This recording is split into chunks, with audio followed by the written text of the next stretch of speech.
আল্লাহ পাকের জন্য যে আল্লাহ পাক সুন্দর বাংলাদেশ আমাকে পাঠিয়েছেন। আমার ভিডিও দেখেছেন এই যে এইটা হলো আপনার হলো শিমের গাছ। এই শিমের গাছের পাশে আছে আমার হলো শসা গাছ।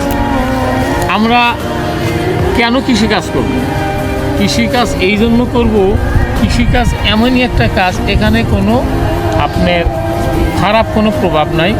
কৃষকরা যে খাদ্য উৎপাদন করে সমস্ত পানি খায়, অক্সিজেন পায়, তাই কৃষিকাজকে প্রাধান্য দিতে হবে।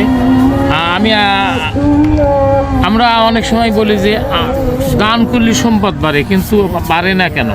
আমরা যদি হালাল খাবার খাই এবং সেই হালাল খাবারের ভিতর থেকে একটা টাকাও বা একটা কান্তি যদি দান করি, আল্লাহ সেটাকে মহিলা গরু এবং মহিলা ছাগল যেমন বাচ্চা দেওয়া বৃদ্ধি হয় সেরকম হয়।